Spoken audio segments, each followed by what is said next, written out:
Quran, ruwatul Quran itu atammul ruwat fil musalsalat. Orang yang paling sempurna meriwayatkan musalsal. Musalsal itu menirukan Nabi SAW. Itu periwayat Quran, bukan penghafalnya, periwayat Al-Quran. Dalam membaca Al-Quran, baca A itu harus dilihat mulut gurunya. Baca Ba, baca Ta, semuanya harus dilihat model gurunya, lalu kita tirukan. Guru itu meniru gurunya, guru kita meniru gurunya. Terus mereka meniru Rasulullah SAW. Siapa yang meniru makharijul huruf gurunya, maka titik-titik saraf yang ada di dalam itu akan menghubungkan dia kepada rasa yang diturunkan kepada Rasulullah SAW. Kalau kita makan pakai lidah, benar, pakai gigi, bisa nggak makan kalau lagi sariawan? Susah ya. Itulah filosofinya, hikmahnya. Kenapa baca Quran itu harus dengan lidah, harus dengan gigi, harus dengan rongga mulut, semuanya itu paling lengkap. Coba orang yang suka ketawa, suruh dia baca a'udzubillah, berhenti tertawanya. Jangan baca astagfirullah, nggak berhenti. Baca a'udzu, langsung hilang itu. Coba mau ketawa, a'udzu, ketutup. B, ketika dibaca B tertutup, udah hilang ketawanya. A'udzu billahi minasy syaithanir rajim. Itu pengalaman saya ketika ini di depannya ada orang ahli bikin ketawa nih, ya, mursyid tarekat Suwek, tarekat baru, nggak ada di zaman Rasulullah itu. Dia buat sendiri deh, ya. Itu kalau orang ketawa cukup baca a'udzubillah, nanti hilang. Jadi ketika ujung lidah mengenai bagian mana di dalam, itu ada titik-titik halus di dalamnya. Oleh orang-orang kampung sini dulu, karena disebut kampung apa? Bandar Khalifah. Dulu khalifah Thariqat Naqsyabandiyah. Mereka mengajarkan 7 titik. Titik makharijul huruf lebih banyak daripada titik yang ada dalam thariqah. Maka dalam tarekat mu'tabarah, thariqah tertinggi yang nomor pertama adalah thariqatul Quran. Antum coba lihat sendiri, kan? Di Jamaiyah Thariqah Mu'tabarah yang nomor pertama apa? Thariqah Quran. Karena membaca itu ada zauknya. Sayyidina Umar sebelum dia Islam, dia mendengarkan itu dari adiknya. Karena kekuatan ketukan itulah Sayyidina Umar kemudian tersadarkan. Dia mencoba menirukan bacaan adiknya. Wah, ini luar biasa ini, ya. Itu secara harfiah, secara zahir, bahwa thariqat makharijul huruf yang diturunkan oleh Maulana al-Imam Al-Hafiz As-Sufi, namanya Al-Jazari, ya. Beliau seorang sufi, akidahnya ahli sunnah, Asy'ariyah Maturidiyah. Dan beliau punya kitab lain juga tentang zikir. Allah masyhurkan dia sebagai Imam Thariqat Makharijul Huruf, ya. Maka orang yang benar cara baca Qur'annya, insya Allah tidak pernah kesurupan. Kalau benar cara baca, jadi baca Al-Quran itu yang buka mulut, ya. Buka mulutnya. Baca Quran itu ikutin polanya. Ya dibuka, iya turun. Ini semuanya begini. Monyong baca Quran kalau mau monyong, ya. Berarti dia baca Qurannya, gurunya namanya Syekh Al-Yutubiyah. Baca Qurannya lewat YouTube, sembari berangkat kerja dia dengerin YouTube, ya. Baik, kembali ke awal tadi. Jadi siapa ahlullah? Orang yang kenal kepada Allah, orang yang biasa dialog dengan Allah. Ada ahlud dunya. Jadi di alam semesta ini hanya 3 keluarga. Ada ahlud dunya, ada ahlul akhirah, ada ahlullah. 3 ada. Ahlul dunia, mereka adalah orang yang beramalnya, baca Qur'annya untuk dunia, baca Qur'annya untuk kesejahteraan dunia, baca Qur'annya untuk popularitas, baca Qur'annya, ngajarnya, ngafalnya untuk mengumpulkan umat, untuk dirinya, bukan untuk Allah Subhanahu wa ta'ala. Mau kaya baca Waqiah, itu ahlu dunia itu. Mau sakti baca inna batsya rabbika lasyadid, pukul, itu ahlu dunia. Pengen melet, padahal ayatnya tuh. Saya kalau saya bacain, ntar pada praktek semua. Dibacain dekat kerbau, kerbaunya yang lengket. Ahlul akhirah, siapa ahlul akhirah? Mereka tidak baca Waqiah bukan pengen kaya, tapi ingin mendapatkan darajah fil jannah, makom di surga. Itu yang Nabi katakan, ya. Alladzi yaqra'ul Qur'an wa huwa mahirun bih ma'a safaratil kiramil bararah. Itu nama malaikat. Orang yang baca Quran dan dia mahir, di riwayat lain hafizun, dalam riwayat Muslim, wa huwa hafizun lahu, dia menjaganya sehingga dia jadi mahir. Jadi hadis ini bisa digabung riwayatnya, karena dia jaga hatta yakuna mahiran, sehingga dia menjadi mahir. Kalau mahir gak terbata-bata lagi, maka Allah kirim bersama dia. Satu huruf itu ada malaikatnya. Satu huruf ada malaikatnya. Bahkan dalam basmalah itu malaikat terbanyak di Quran, itu malaikat yang mikul bismillahirrahmanirrahim. Paling banyak itu malaikat yang mikulnya. Kalau kita dibukakan mata batin oleh Allah, mungkin kita pingsan-pingsan. Maka salah satu nikmat Allah kepada kita yang lemah ini, Allah tutup hijabnya dengan hijab cahaya, hijab pahala. Itu bismillah tuh. Nah, kalau bacanya betul-betul mahirun atau hafizunlah, maka Allah bersamai dia dengan malaikat yang disebut safarah. Safarah ini malaikat utusan. Malaikat utusan, safarah artinya utusan, yang bersafar untuk membersamai orang ini. Kiramil bararah, yang sangat pemurah, bararah sangat terpuji. Ini ahlul akhirah. Ahlul, biasanya anak-anak, orang-orang muda, orang baru hijrah dengar hadis ini dia semangat baca Quran, karena ingin bersama dengan malaikat. Ada yang gak puas, saya gak cukup dengan malaikat, saya ingin bersama dengan yang menurunkan Al-Quran. Itulah wabil haqqi nazal. Al-haq itu Allah Subhanahu wa ta'ala. Al-haq itu Allah itu sendiri, ya. Dengan al-haq lah Al-Quran itu turun. Maka tasdik dulu, baru turun Quran nurnya dalam kalbu, ya. Tasdik dulu kepada al-haq. Al-haq itu tidak ada miryah wala raib wala syak. Tidak ada lagi keraguan di situ. Al-haqqu mir rabbika. Al-haqqu, al-haq dari Rabbmu. Fala takunanna minal mumtarin. Maka jangan engkau ragu lagi. Ada sedikit keraguan di Quran, hati-hati, ya.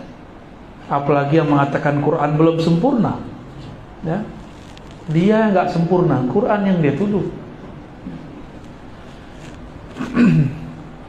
Nah, berdasarkan ini, sahabat-sahabat yang muliakan Allah, ada yang ketiga, dia baca Quran bukan karena dunia, bukan ingin sakti, bukan ingin kaya, bukan ingin sekedar surga.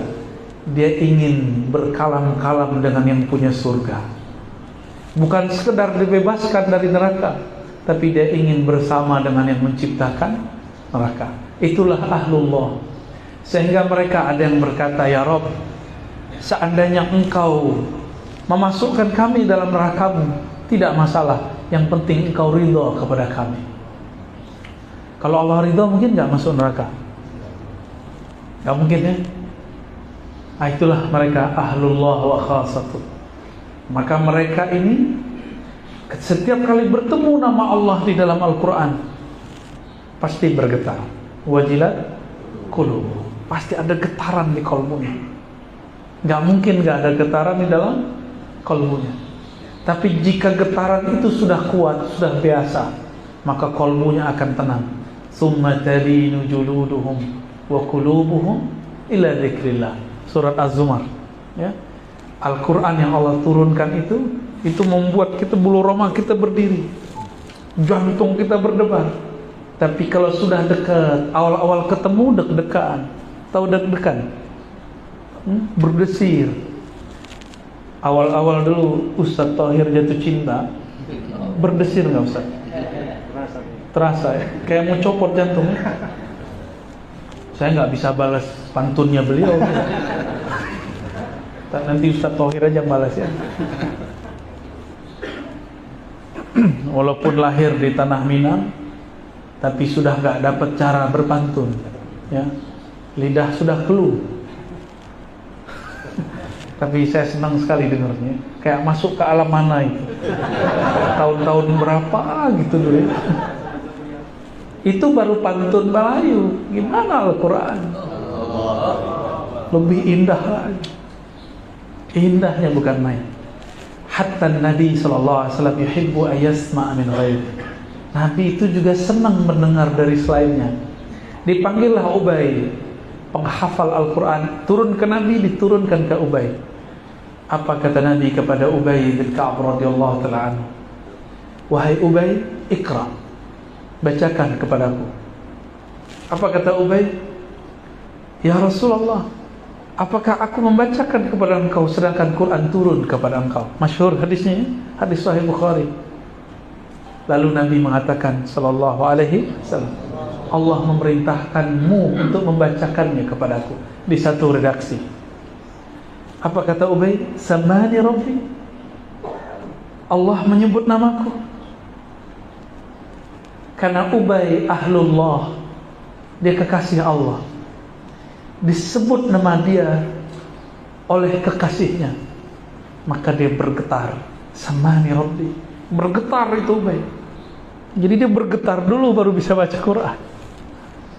Allah menyebut namaku wahai Rasulullah.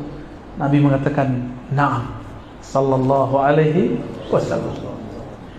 Bayangkan, nama kita disebut oleh pemimpin negeri yang adil, disebut oleh pejabat yang amanah. Senang nggak? Kalau sama yang nggak adil kita nggak senang, ya. Kawan saya mantan pejabat, diundang oleh menteri untuk sholat id di sampingnya. Itu jadi bahan cerita dia. Senangnya bukan main. Aku masih disebut oleh Pak Menteri, Bu Menteri. Itu baru yang nyebut, yang ngundang siapa? Menteri. Bagaimana jika yang menyebut, yang mengundang, yang memerintah langsung pemilik alam semesta ini? Maka Ubay namanya terkenal tidak hanya di bumi, namanya harum sampai ke langit, bahkan sampai ke arasnya Allah Subhanahu wa ta'ala. Maka Nabi hanya seperti Ubay lah yang pantas membacakan Quran ke Nabi sallallahu alaihi wasallam. Maka dibacakan oleh Ubay. Di saat itulah Ubay, ya, membaca di depan Nabi. Itu awalnya, itu disebut rabitah. Membaca Quran di hadapan guru, supaya lenyaplah memandang guru. Yang dipandang adalah Sang Maha Guru, Allah Subhanahu wa ta'ala. Itulah yang disebut ahlullah. Jika dia baca Quran seakan-akan dia di hadapan Rasulullah SAW. Tapi kan kita tidak bertemu Rasulullah, maka perlu berguru. Ingat kita baca depan guru, nanti rasa itu akan Allah turunkan, Allah naikkan sampai kepada baginda Rasulullah SAW. Dari Rasulullah lenyaplah semua itu. Wa ma baqiya illallah. yang tersisa rasa itu, pandang itu hanya Allah Subhanahu wa taala. Baru orang ini yakhiruna sujada, dia dibacakan Quran, dia tersungkur sujud karena saat itu yang terpandang dalam dirinya cuma Allah Subhanahu wa taala. Ya. Maka para asatidz, PR kita masih banyak mau jadi ahlullah. Ya, jangan-jangan kita baca Quran masih karena ada jamaah. Suaranya disudes-sudeskan supaya besok diajak umroh bareng. Ya. Suaranya dimatrut-matrutkan, ntar matrut jadinya. Tahu matrut? Ditolak. Suaranya diafasi-afasikan, ya, misyari-misyarikan. Udahlah, bacalah Quran dengan bahasa kita, dengan suara kita. Suara yang indah itu bukan suara fulan. Sayyidina Abu Bakar As-Siddiq disebut oleh Rasulullah, suruh dia jadi Quran, jadi imam salat baca Quran. Sayyidina Abu Bakar, apakah dia aqra dalam artian ahsanuhum sautan? La. Apakah dia orang yang paling bagus suaranya? Tidak. Tapi kok disuruh Abu Bakar jadi imam? Karena setiap kali dia baca bismillah, dia bergetar takut merasa hadir yang punya nama. Dengan nama Allah, nama tidak pernah pisah dari yang punya nama. Itulah rasa yang muncul pada Sayyidina Abu Bakar. Maka baru dia takbir Allahu Akbar, suaranya langsung hilang. Takbir naik, salat sempurna.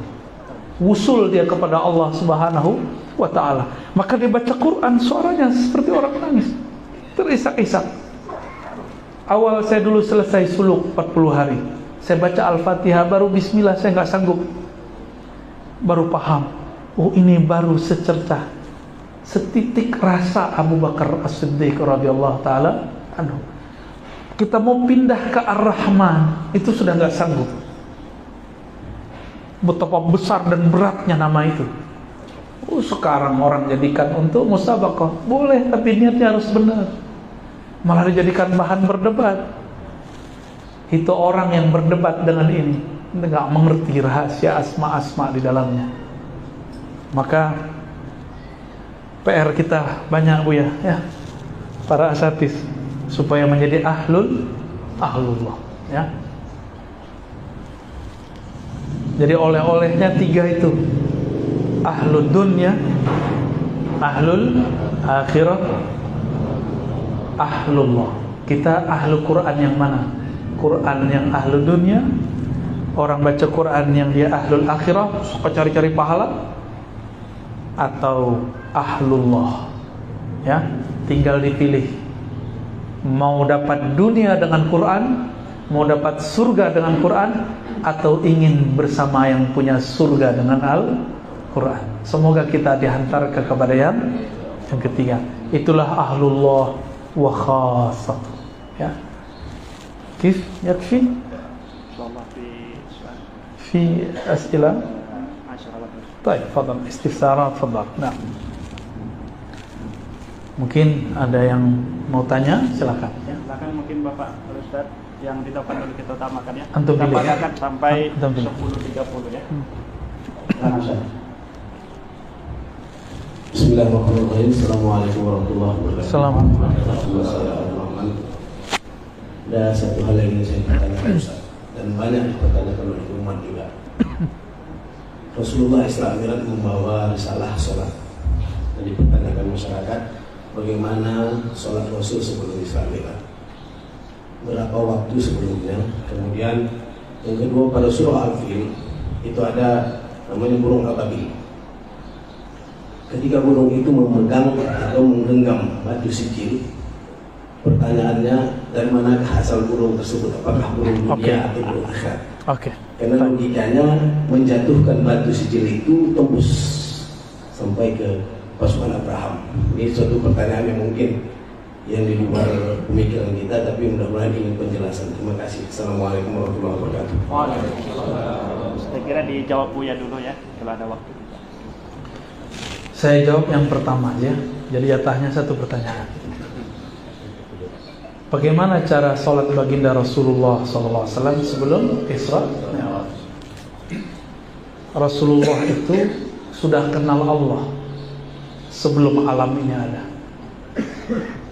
Dalam hadis Imam Tirmizi, beliau ditanya, Abu Hurairah mengatakan, qalu mata wajabat lakan nubuwah.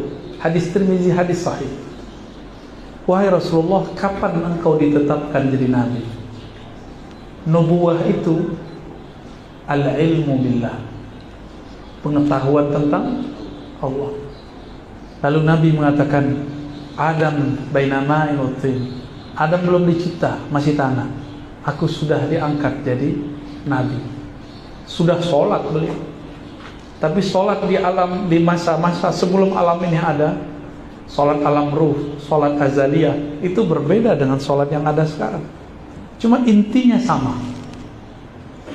Ya. Nah, ini mau yang mana nih? Panjang itu. Ada sholat azaliyah, ada sholat ruhiyah, ada sholat dijamin, ada sholat ketika baru lahir. Makanya diazankan baru lahir. Kenapa diazankan? Kan azan mau sholat, supaya rasa sholat yang dulu itu masih ada. Fassalatu silatun. Sholat itu silah, silatul abdi wa rabbi, hubungannya dengan Allah subhanahu wa ta'ala. Maka bertanya Abu Darda,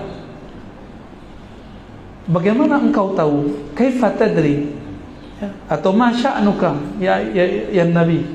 Bagaimana sebenarnya keadaan engkau tahu jadi nabi? Beliau menjawab, waktu kecil dadaku dibedah. Di saat itulah aku sadar. Jadi anak kecil kan sadarnya saat itu, umur 5 tahun, 7 tahun. Beliau sadar dirinya nabi. Itu beliau sudah sholat setiap nafasnya. Maka sholatnya Nabi sebelum jadi dapat wahyu Quran pertama, itu sholatnya sholat nafasnya. Nafas beliau sudah ingat Allah. Kan aqimis sholata lidzikri, surat Thaha. Ya, dirikan sholat untuk mengingatku. Beliau mengingat Allah di setiap nafasnya. Itulah sholat beliau sebelum diturunkan wahyu Quran. Diturunkan Quran, maka turunlah surat Al-Muzammil, Qumil laila illa qalila. Zahir yang didapat oleh orang ahli sanad Quran, Sayyidina Nabi SAW berguru kepada Sayyidina Jibril. Ya, nggak salah. Jibril nganter Nabi sampai ke langit ke-7, sampai ke Lauh Mahfuz. Bisa nggak tembus sampai kepada Aras? Jadi siapa yang jadi guru? Sayyidina Nabi atau Sayyidina Jibril? Siapa guru sebenarnya? Maka dalam sanad saya hilangkan nama Sayyidina Jibril kecuali sebagai fasilitator. Ya, anin Nabi anillah. Ya, ini revisi sanad di zaman ini. Ane mau tanya lagi sama antum. Sayyidina Jibril disebut sebagai guru Nabi Muhammad SAW. Oke? Tapi dia tidak diizinkan menyentuh ke batas-batas aras. Hanya Rasulullah yang diizinkan. Dan Rasulullah kan bermunajat, sholat di atas aras. Jadi aras itu adalah masjid terbesar. Maka disebut Ar-Rahman alal arsyis istawa. Disebutlah Baitur Rahman. Disitulah Rasulullah SAW bersujud kepada Allah Subhanahu Wa Taala. Jangan dikira ketemu Allah itu begini, ketemu kayak antum ketemu aneh sekarang, enggak. Itu sujud ketemunya. Rasulullah sujud di dunia ketemu Allah, di bumi, sujud di langit ketemu Allah, sujud di aras ketemu Allah. Maka pertemuan aras, pertemuan bumi, bedanya cuma beda manzilah. Bukan berarti Allah tinggal di aras. Ya. Allah sudah ada sebelum aras dicipta. Sebelum aras dicipta disebut al-ma, disebut ama, debu. Debu apa? Wallahu a'lam, itu rahasia Allah Subhanahu wa ta'ala. Ya, panjang itu ilmu ma'rifatullah itu Buya ya. Antum Buya juga kayaknya. Ya, yang kedua rahasia, belum boleh dibuka. Ya, tentang burung ababil. Ya, jangan diakal-akalin. Ya, itu cakramnya dia, itu rahasia Allah itu. Kok megang nggak kebakar ya? Antum megang rokok aja bakar. Ya, fadhal. Baik, satu orang lagi mungkin. Satu orang lagi ya. Satu ya.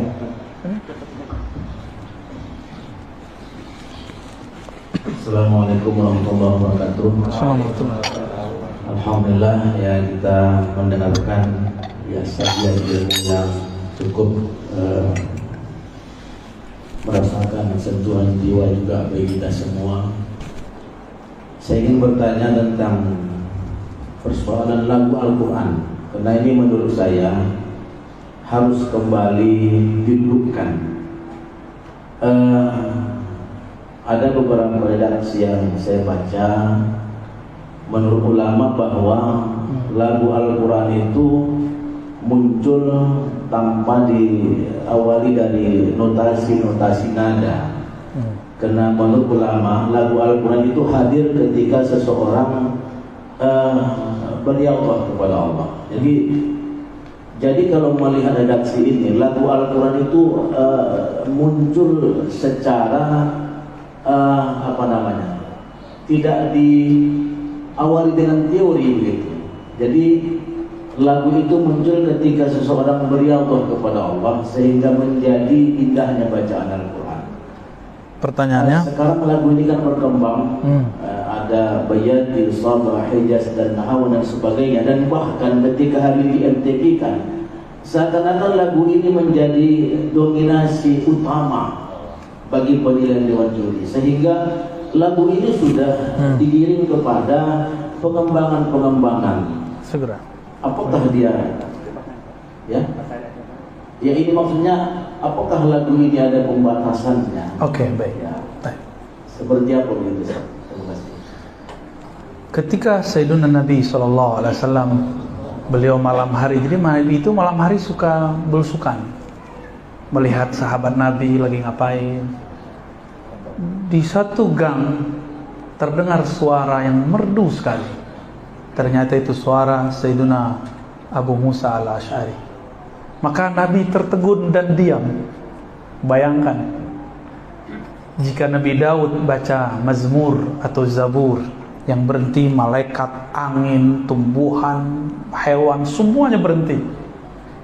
Ketika Abu Musa baca Quran, yang berhenti Sayyidul Alamin, penghulu alam semesta, penghulu dunia akhirat, kekasih Allah yang paling dicintainya di bumi, yang paling ditinggikan di akhirat, yang paling dekat di hadiratnya. Kira-kira gimana? Makomnya Abu Musa, makom apa tuh? Pakai irama apa Abu Musa? Dia orang Yaman, maka dia pakai Yaman, Bani Asy'ariyah. Dia adalah njit kakeknya Al-Imam Abul Hasan Al-Ash'ari. Keberkahan beliau lah, maka keturunannya jadi imam. Apa kata Nabi? Sungguh Abu Musa utia, diberikan ya mizmar, seruling daripada mazamir Daud, seruling Nabi Daud.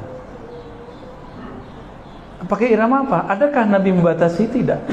Berarti yang penting sesuai dengan makharijul huruf, sesuai dengan hukum matnya, hukum tajwidnya. Sebenarnya yang sahih itu ilmu tajwid, bukan ilmu tahsin.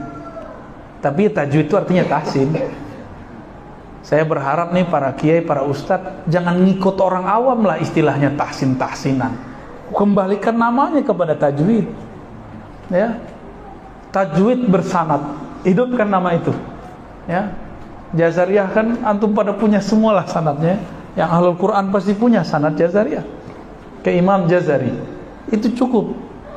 Ya.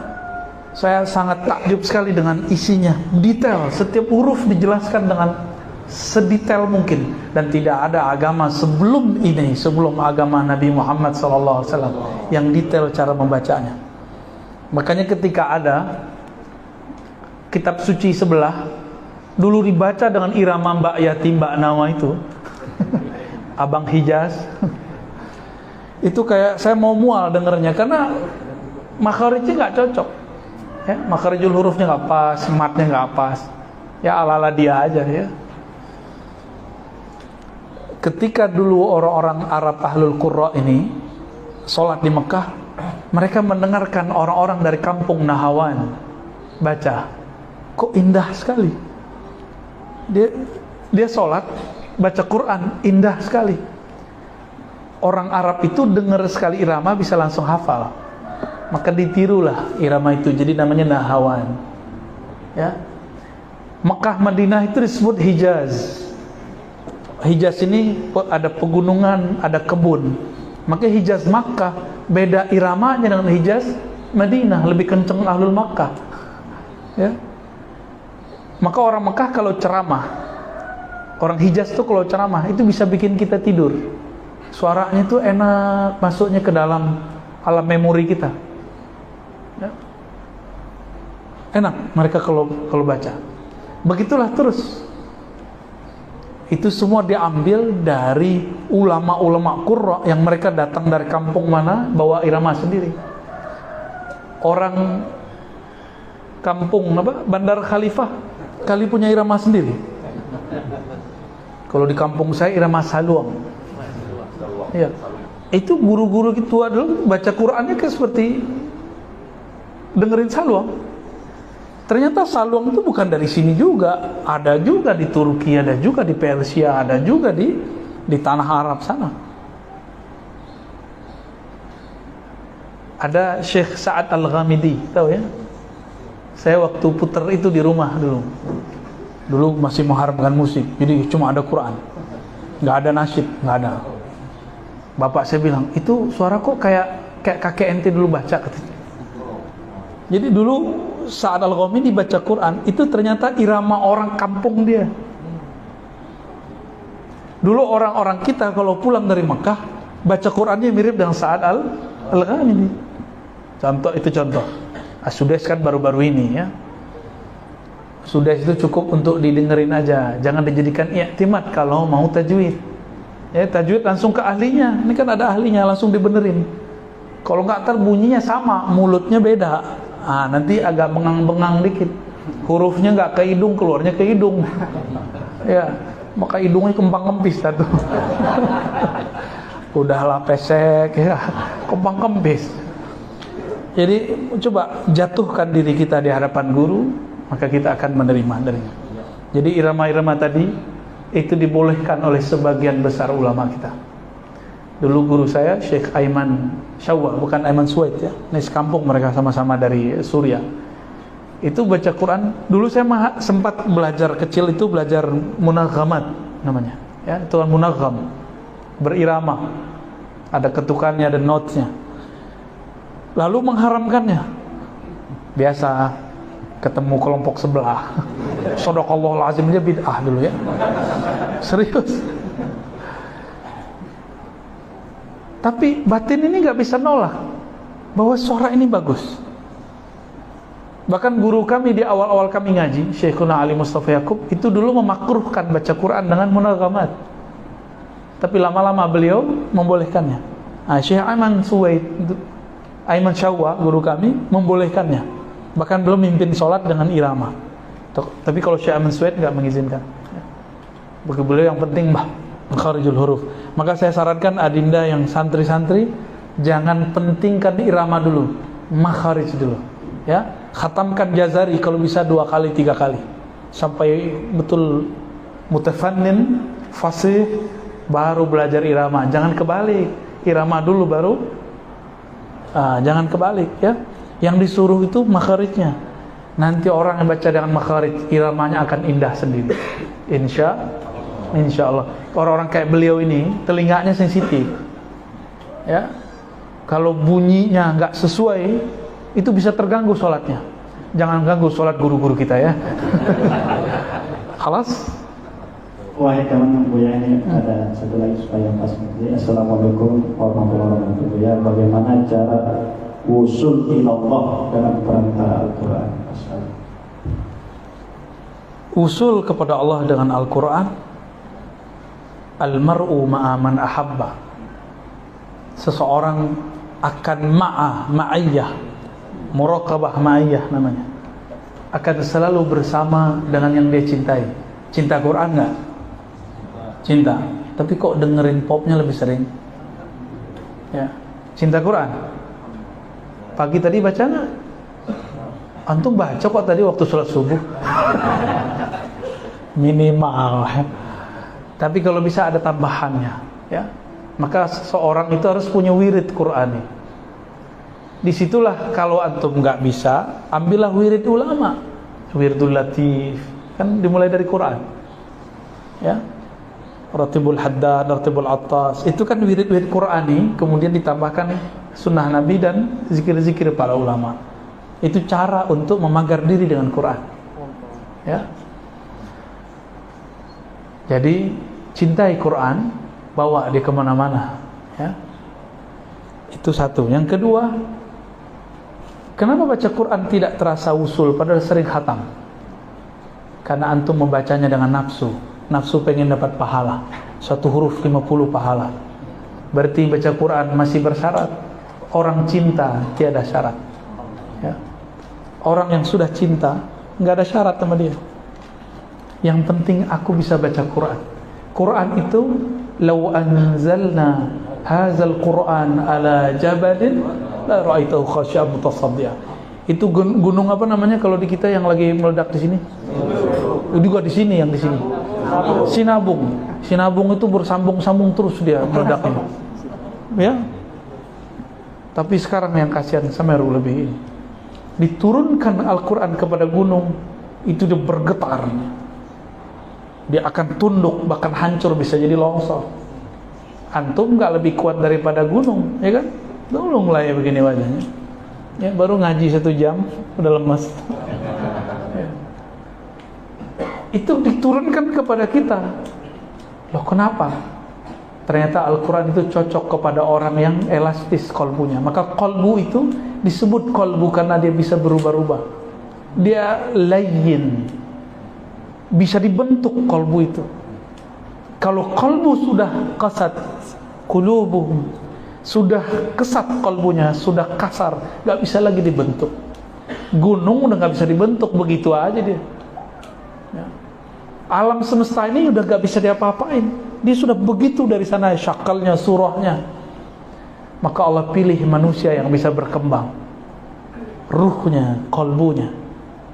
Jadi bacalah Quran dengan kolbu, karena dia turun kepada fuad, ke dalam kolbumu. Maka bergurulah kepada ahlu kolbu, ambillah ilmu dari ahli fuad, maka mereka akan menghantarkan kita kepada muqallibul qulub, yang membolak-balik hati. Jadi sedekat apa Quran kita dengan Allah, sedekat kolbu dengan yang menggerakkan kolbu. Bacalah dengan kolbu, antum langsung usul kepada Allah Subhanahu wa ta'ala. Demikian ya. Semoga bermanfaat.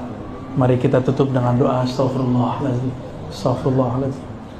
Allahumma ya munazzil al-Quran, salli ala Sayyidina Muhammad al-munazzal alaihi al-Quran. Ya Allah yang menurunkan kalam-kalam muliamu Al-Quran kepada Nabi paling muliamu, hamba paling terhormatmu, Nabi Muhammad sallallahu alaihi wasallam. Ampunkan dosa kami, ampunkan salah kami, ampunkan adab kami yang kurang sempurna, yang tidak bagus dalam baca Quran. Maafkan kami yang masih meletakkan Quran-Mu di lantai.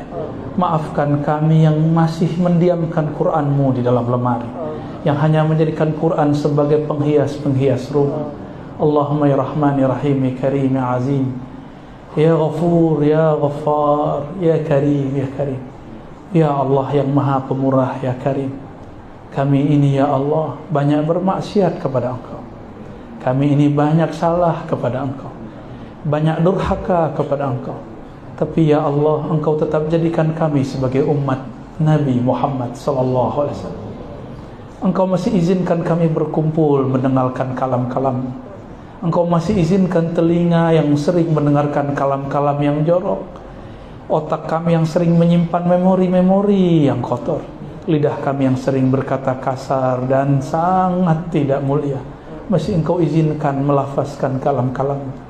Ya Rabb, ya muqallibal qulub, wahai yang membolak-balik hati, tetapkan hati kami untuk cinta kepada Engkau dengan Quran. Ya Rabb, ya muqallibal Quran, ya muqallibal qulub, tsabbit qulubana bil Quran. Ya Rabb, ya munazzilal Qur'an ilal fuad, imla' qulubana bil Qur'an, imla' fuadana bihikamil Qur'an. Ya Allah, penuhi kalbu kami dengan cahaya Qur'an, penuhi fuad kami dengan cahaya hikmah Qur'an, penuhi lub kami dengan nur-nur Qur'an. Ya Allah, jika Engkau panjangkan umur kami, jadikan kami sebagai ahlullah, keluarga Engkau ya Allah, wa khasatullah. Jika Engkau wafatkan kami dalam husnul khatimah, wafatkan kami dalam membaca Al-Quran, wafatkan kami dalam membaca kalimah la ilaha illallah Muhammad Rasul, wafatkan kami dalam merindui Rasulullah, wafatkan kami dalam merindui Engkau ya Allah. Ya Rabb, ij'al hubbaka ahabba ilaina. Ya Allah, jadikan cinta Engkau lebih besar dalam kalbu kami, dalam ruh kami, daripada cinta kepada diri kami sendiri. Bahkan lebih besar daripada cinta kami kepada semuanya, anak istri kami, harta kami, dan semuanya ya Rabb. Allahumma ja'alna min ahli al-Quran, waja'al ahlana wa dhurriyyatina wal hadirin min ahli al-Quran. Ya Allah, jadikan kami, keluarga kami, anak keturunan kami, semua yang hadir siang ini ya Allah, min ahli al-Quran, keluarga pencinta Al-Quran. Allahumma rabbana atina fid dunya hasanah wa fil akhirati hasanah wa qina adzaban nar waqtim lana bi husnil Qur'an wa sallallahu ala sayyidina Muhammad walhamdulillahi rabbil alamin. Mohon maaf tidak usah salaman ya.